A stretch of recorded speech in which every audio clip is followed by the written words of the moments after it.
como Cámara, cuál es lo que hemos venido haciendo como aporte a la discusión en materia de políticas públicas y en infraestructura, y que la idea justamente tiene ese sentido, ser un aporte en espacios como este, y a la comunidad, a las autoridades, para poder generar buen debate y buenas propuestas.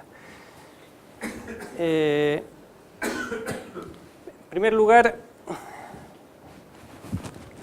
¿funciona esto? Ahí está. Bueno, nosotros como Cámara en general, el tema de la infraestructura es un tema que venimos promoviendo hace mucho tiempo y lo vemos de un tema bastante global, o sea, y con una intención de considerar el tema de la infraestructura como una política de Estado. ¿Y por qué la promovemos? Porque en general, en un país como este, tan extenso, que combina, digamos, del desierto más árido hasta la Patagonia, es necesario tener buenos sistemas de integración a lo largo del país. Pero también porque apoya a los sectores productivos. Y esto claramente lo hemos visto, que en la medida que hayan buenas obras de infraestructura, buenas obras de conectividad, el país genera mejores condiciones para la producción y para el desarrollo de sus sectores. Y si queremos, como decía Luis, digamos, tener un foco en el desarrollo de otros sectores como el turismo, porque tenemos que plantearnos, bueno, ¿qué va a hacer Chile de acá a 30 años? ¿Cuáles van a ser sus focos? ¿Cuáles van a ser sus visiones de desarrollo? Evidentemente a eso hay que anclar el desarrollo del sector de infraestructura. Pero además porque queda progreso para todos. Claramente donde se desarrolla infraestructura, donde hay buenos espacios públicos, donde hay buenos colegios, donde hay buena salud, hospitales, evidentemente eso es un progreso para todos y democratiza, digamos, los avances de la sociedad. Ayuda por lo mismo a construir mejores países y, en definitiva, esos son algunos de los conceptos por qué creemos que la infraestructura debe verse como una política de Estado con una visión de largo plazo.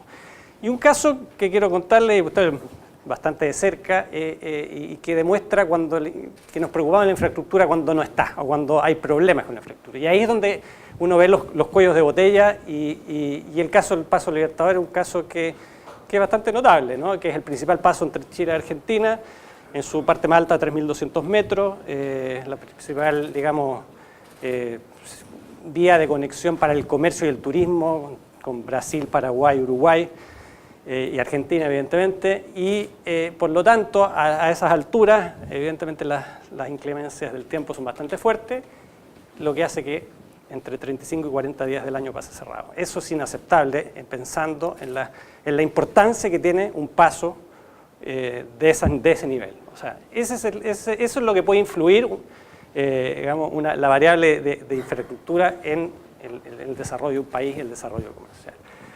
Provoca, evidentemente, millonarias pérdidas. Ahora, esto lo hemos venido estudiando nosotros y porque nos preocupa, porque está dentro de nuestras principales líneas de trabajo. Es que hemos venido hace 14 años ya trabajando en un informe que se llama Infraestructura Crítica para el Desarrollo. Aprovecho a agradecer tanto a Iván como a Luis su participación en las últimas versiones de esto, porque realmente ha sido una experiencia bien notable y hemos ido generando un informe cada vez más completo, que la idea es identificar las brechas en materia de infraestructura en diferentes ámbitos, en los diferentes ejes que tiene digamos, la infraestructura, de los ámbitos más productivos, pero de los ámbitos de conectividad y los ámbitos más sociales. Y para eso hemos recurrido a consultores expertos en cada una de esas materias que nos han aportado desde su visión, de su experiencia y conocimiento, a poder conformar esta infraestructura crítica para el desarrollo con una visión a 10 años plazo. O sea, en este caso, nosotros este informe cada 2 años lo editamos, se lanzó en mayo de este año, el 2016, con una visión de prospección hacia el 2025. Vamos para adelante mejor. Hay 3 ejes principales, como yo les decía, que aborda este informe. Uno tiene que ver con todo lo que es la infraestructura que nos sostiene, o basal, y ahí está más vinculado a todo lo que son los recursos hídricos, la energía, las telecomunicaciones. Y 2 ejes que son los que me voy a centrar más ahora, porque tiene que ver con lo que es transporte o conectividad. Uno vinculado al tema de la logística, la infraestructura que nos conecta, que tiene que ver con todo lo que son los aeropuertos, los trenes, las vías interurbanas, y un un tercer eje fundamental, que es la infraestructura que nos involucra o de carácter social, que tiene que ver con toda la infraestructura que se da en las ciudades. Evidentemente ahí está involucrado todo el aspecto del transporte público y la conectividad, pero también está el tema de educación, el tema de hospitales, el tema de cárceles.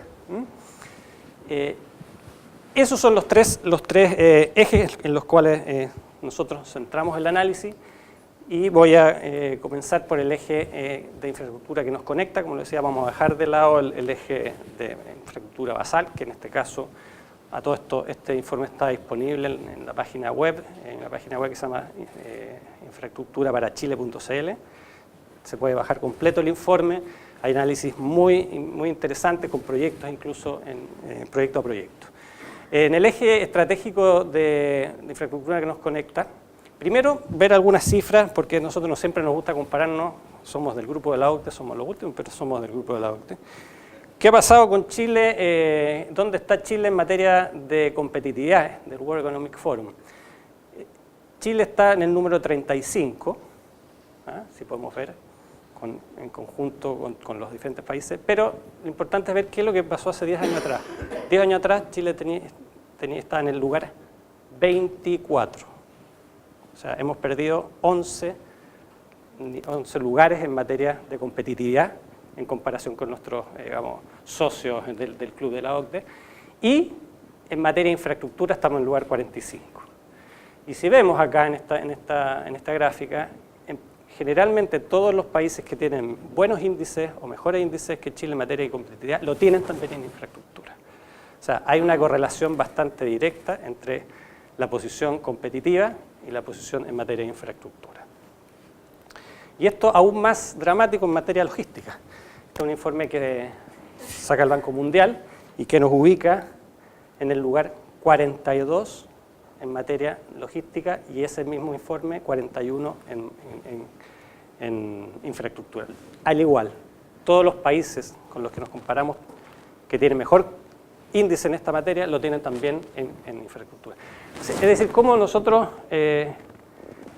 podemos pensar, un país tan lejano como Chile, tener estos índices, y estar tranquilos, digamos. O sea, evidentemente hay mucho que hacer, y el rol de la infraestructura juega un rol fundamental en este sentido. En infraestructura interurbana, si bien acá en las grandes políticas que se han hecho hace 10, 15 años en materia de inversión a través del sistema de concesiones, que generaron un salto importante en materia de infraestructura interurbana, nos dejó en una muy buena posición. Sin embargo, hoy estamos viendo cada vez más frecuentemente que muchas de estas vías están con sus límites bastante justos, muchas de ellas están cumpliendo sus plazos, están volviendo a licitar, pero también hay que pensar en, cuáles van a ser algunas alternativas, por ejemplo, la Ruta 5. O sea, la Ruta 5 en algún momento no se va a poder seguir ensanchando, la salida a Santiago, va a haber que pensar en vías alternativas que permitan también dar un nuevo salto en materia de proyectos de infraestructura, pero que hoy en día todavía no se están pensando. En ese sentido, ahí las estimaciones bordean los 20.000 millones de dólares que se han hecho en este informe, y se pueden ver con detalle ese ámbito. En el ámbito aeroportuario, si bien Chile ha dado saltos bastante importantes y hoy podemos ver que hay una buena infraestructura aeroportuaria, no es menos cierto que hoy uno de cada cuatro aeropuertos está al límite de sus capacidades de diseño. Y si no se toman medidas, como se están tomando, evidentemente en muchos casos, esto en los próximos años van a ser 2 de 4 aeropuertos. Ahora, el principal problema que hay acá es en el tema no de las pistas, sino el tema de las edificaciones, de donde se maneja el tránsito de pasajeros. Principalmente ahí donde han habido problemas de colapso, y no es poco común de ver que los aeropuertos que se licitan para 20 años, antes de los 10 años se tienen que volver a relicitar porque las capacidades Entonces, las estimaciones que se han hecho también respecto a las necesidades de aeropuertos han estado bajas. Hay que verla de otra manera, hay que incorporar también en los contratos gatilladores de inversión, como lo hizo el Aeropuerto Santiago, que tiene, si es que en algún minuto las capacidades en sobrepasada. Dentro del contrato se pueden hacer inversiones adicionales para justamente ampliar las capacidades. Y eso también es relevante porque en el último informe del World Economic Forum perdimos 11 lugares, que salió en 2017. O sea, si bien avanzamos mucho, la calidad, digamos, de la capacidad aeroportuaria está cayendo.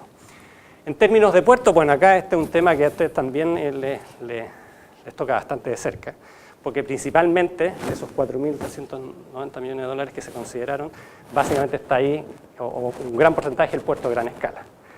Y lo que decía Luis, bueno, es una discusión. ¿Es San Antonio, Valparaíso son los dos? ¿Qué rol tiene que cumplir cada uno? ¿Quién está pensando eso? ¿Quién es la autoridad que hoy dice cuál es la política en materia de puertos que se debe seguir en Chile para desarrollar nuestro tráfico portuario? Yo tuve hace poco, digamos, tuve la gracia de estar en México en un congreso de puertos mundial y evidentemente el tráfico marítimo va a seguir aumentando. Sí, la carga va a seguir aumentando y los principales comercios se va a dar a través de la carga de barcos. Bueno, pero ¿quién toma las decisiones de cuándo tienen que hacer las inversiones necesarias para hacer las ampliaciones que se tienen que hacer y dónde se tienen que hacer? Pero también no es menos cierto que el tema logístico es hoy donde hay que ponerle bastante ojo, porque no es lo que pasa del puerto hacia adelante, es lo que pasa del puerto hacia atrás. O sea, y lamento decirle que los grandes puertos han solucionado gran parte de ese problema a través del ferrocarril, y eso está bastante vinculado. O sea, hay que pensar en que esa es por lo menos los megapuertos. Entonces ese es un tema también a discutir. Pero tenemos que tomar las decisiones de inversión, porque si no también Perú, bueno, ya Callao ya es una realidad, pero yo creo que Chile ya no va a ser el puerto hub de Latinoamérica, eso está claro, por temas de los flujos que hay, pero un tema que por el nivel de tráfico internacional necesario. Bueno, ferrocarriles es una deuda bastante grande. Nosotros estamos bajo los 80, de 160 países estamos bajo los 80. Acá las metas son duplicar lo que es la participación en este modo de transporte, lo cual es alto, no es tan ambicioso como se quiere, pero ya es bastante. Pero nuevamente, acá hay un plan que otra vez nos vinieron a presentar en la Cámara y todo muy bonito, pero no se sabe cómo se va a hacer, el financiamiento. La ley de ferrocarriles permite, sin hacer ningún cambio, concesionar trenes, concesionar las vías. ¿Por qué no se piensa seriamente en ver modelos de negocio que permitan hacer viable el aumentar este medio de transporte? Bueno, en definitiva, algunas recomendaciones respecto a esto. Es importante definir o delimitar o establecer mejor los roles que hoy en este sector, digamos, de lo que es la logística, tienen el MOP y el Ministerio de Transporte. El Ministerio de Transporte es el gran planificador, el MOP ejecuta, pero no necesariamente están vinculados. Cuando están empresas públicas está el CEP, además. Bueno, y todo lo que hay una maraña, digamos, institucional bastante compleja que es bastante difícil de manejar y con las cuales no se pueden tomar decisiones más importantes y más coordinadas muchas veces. El enfoque de cadenas logísticas. Todas estas cosas hay que pensarlas como sistema. Nuevamente, el puerto solo no sirve si no está pensado con una cadena logística como va a ser toda la parte detrás, todo el tema de la conexión hacia el puerto, donde van a estar las zonas, digamos, de expansión, en fin, tiene que ser parte de una red logística. Un gran problema en esto también es que no hay bancos de proyectos. Este es un tema que siempre lo tocamos bastante, porque en realidad todos dicen un problema de plata. El problema de financiamiento siempre hay posibilidades. Hoy día hay plata, hasta las AFP pueden invertir hoy en día en infraestructura. Pero digo, el gran problema es que no tenemos buenos proyectos o proyectos a un nivel tal que permitan tener el poder susceptible a ser ejecutados. Todo lo que son los fondos de transporte, Espejo Transantiago, muchas veces se gastan en cosas que no tienen que gastarse, porque evidentemente faltan carteras de proyectos, evidentemente no cualquier proyecto, pero proyectos que tengan sentido, pero que estén bien diseñados y bien elaborados. avanzar cada vez más en lógica de planes. Y esto tiene que ver con los enfoques de cadena logística, que en definitiva hoy en día, y las metodologías de evaluación tampoco nos ayudan a esto, porque se evalúan proyectos por proyecto, pero no hay una evaluación de planes de inversión, que necesariamente un proyecto por sí solo puede ser que no sea rentable, pero en la lógica de plan, evidentemente puede hacerlo. Y ese es un tema que es un desafío que tiene que hacer. Y en la incorporación de nuevos modelos de negocio. Cuando estamos hablando acá, bueno, yo creo que la asociación público-privada ha funcionado bien en lo que es concesiones grandes, pero ¿cómo hoy hacemos que esos modelos sean aplicables localmente?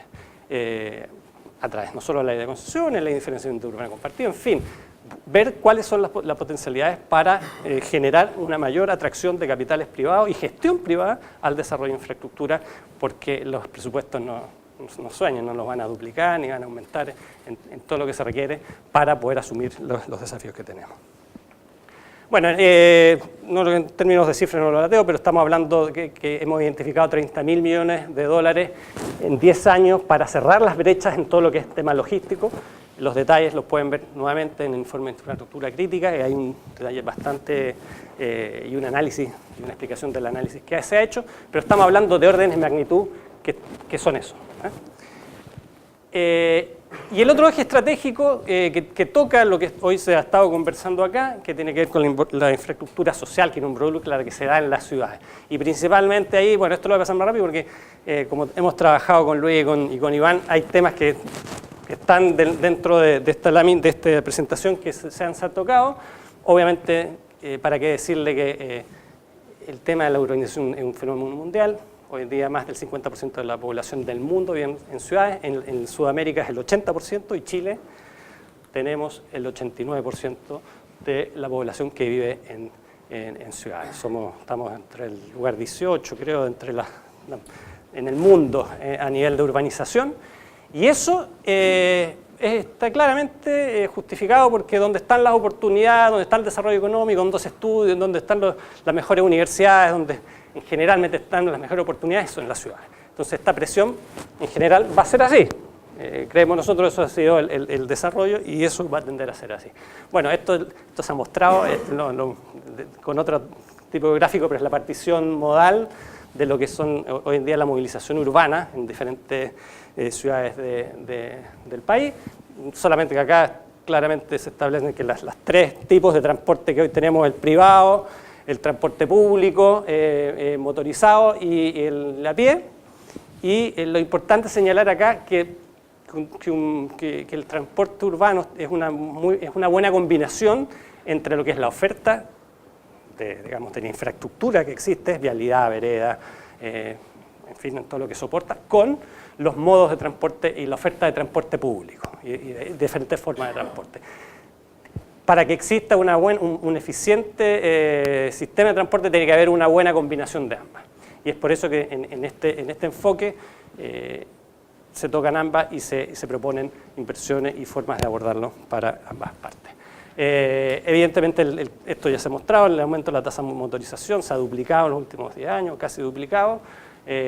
Como decía Luis, no necesariamente en Santiago se produce este fenómeno, sino en las otras ciudades. Es impresionante cómo ha aumentado aún más la presión por aumentar el número de automóviles.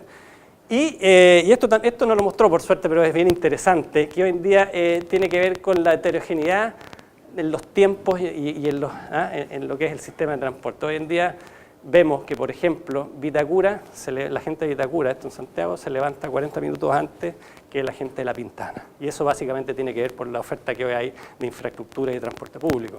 Y si queremos atacar estos problemas de segregación, tenemos que atacar, evidentemente. Perdón. Este se despierta 40 minutos después. Eso quise decir. ¿Me entendieron, no? No, pero sí. En Vitacura se levanta más tarde, 40 minutos. Eso es lo que quise decir. Bueno, Chile, como digo, veíamos en las ciudades, pero Chile en el contexto mundial tampoco está a su nivel de ingreso, digamos que incluso está abajo de lo que son otros países respecto a las tasas de motorización. O sea, es un fenómeno nuevamente que se va a agudizar. Entonces, eso hay que tenerlo. Y acá para apoyar un poco la tesis de Luis, las grandes ciudades del mundo lo que han hecho es incorporar cada vez otros modos de transporte vinculados a trenes de cercanía, metro, sobre todo las más grandes, para solucionar los problemas de transporte y dar vuelta un poquito ese gráfico que mostrábamos antes respecto a los tiempos. Es por eso que en lo que es vialidad y transporte urbano, los ejes que se definieron para abordar un plan tiene que ver con la recuperación primero y conservación de aceras. Se hizo un levantamiento en las 7 principales ciudades en cuanto a población, una a una, decía Luis, respecto a las condiciones, buena, regular, malo, y las necesidades de inversión en ellas, también respecto a las calles, ¿no? Otro tiene que ver con aquellos proyectos que ayudan a descongestionar o mejorar la gestión vial. También hay una cartera que está priorizada, se tomaron los 240 proyectos que han habido y se encontraron, se priorizaron respecto a las diferentes indicadores de TIR, BAN y otras digamos, consideraciones, y también los déficits en comparación a las principales ciudades del mundo respecto a los modos de transporte más vinculados a lo que son trenes de cercanía y cómo está Chile respecto a eso y los déficits que existen. También por estas grandes ciudades. Y en ese sentido, bueno, acá está un poco lo que mostraba antes, son los mismos gráficos, en términos de veredas, los verdes son las buenas, y lo que está más oscuro va siendo cada vez más regular. Ahí está Valparaíso, lo que hay en calles también, y en definitiva, en la brecha que se estimó acá, tanto en lo que es vialidad urbana, calles, veredas, como sistema de transporte más vinculado a metros y a trenes de cercanía, sumados dan una cifra no despreciable de 54.000 millones de dólares en un periodo de 10 años, donde ahí estaba el paraíso, ¿no? Estamos hablando de cifras relevantes, pero tiene que ver porque la gente vive en las ciudades también, o sea, los requerimientos de infraestructura evidentemente están bastante más concentrados en las ciudades que en otros sectores. Ahora, ¿qué es un sistema de transporte integrado? En nuestro modo de ver es que primero concentra inversión en zonas segregadas, trata de solucionar ese tipo de problemas, reduce los tiempos de la periferia popular, recupera espacios públicos y entornos, aumenta equipamiento de áreas verdes, integra la modo de transporte. Esto también es importante, o sea, no necesariamente tienen que competir, sino integrar. O sea, acá no es que vamos a sacar los buses, ni que buses para las ciudades chicas, no, acá hay... Es más, y pueden haber otros modos de transporte. Se hablaba de Medellín, yo también tuve la oportunidad de estar allá y es impresionante, con tranvía, con los teleféricos. Bueno, esa integración ha permitido generar un mejor sistema y un eficiente sistema de transporte en la ciudad. Y es aquel también que dinamiza las economías locales. O sea, estos son los parámetros que debieran considerarse para pensar en un sistema de transporte en la ciudad. En definitiva, solo como para que ustedes vean lo que es en total de las brechas encontradas en todos los sectores, fueron de 150.000 millones de dólares divididos por estos ejes, en los cuales más de 80.000 tienen que ver con lo que es transporte y conectividad en general. O sea, hay una parte importante, más de la mitad de las inversiones necesarias tiene que ver con mejorar problemas de transporte para calidad de vida, pero también para mejorar nuestra posición competitiva y nuestra productividad y apoyar los sectores económicos. ¿Puede el país destinar esta cantidad de recursos? Nosotros creemos que sí. O sea, como decía, y acá, ¿cómo? Yo creo que es fundamental el ver esquemas de asociación público-privada. Serán concesiones, serán otros, pero evidentemente recursos públicos solos no hay para hacer frente a esto. Hay que buscar formas virtuosas de asociación público-privada para hacer frente a este nivel de inversiones. Evidentemente lo que es sostenibilidad en las inversiones. Acá esto, lo que es la mirada de largo plazo es fundamental. Tiene que haber de alguna manera planes que se mantengan en el tiempo. O sea, y eso es muy necesario. No podemos estar pensando en que cada 4 años se revisa todo y se vuelve a hacer un nuevo cronograma de inversiones, ¿no? Lo que estaba antes no es bueno. Claramente las obras de infraestructura no son un buen incentivo para ningún gobierno. Si son 6 años lo que se decía, no más, incluso 10 años de que se piensa una obra hasta que se termina.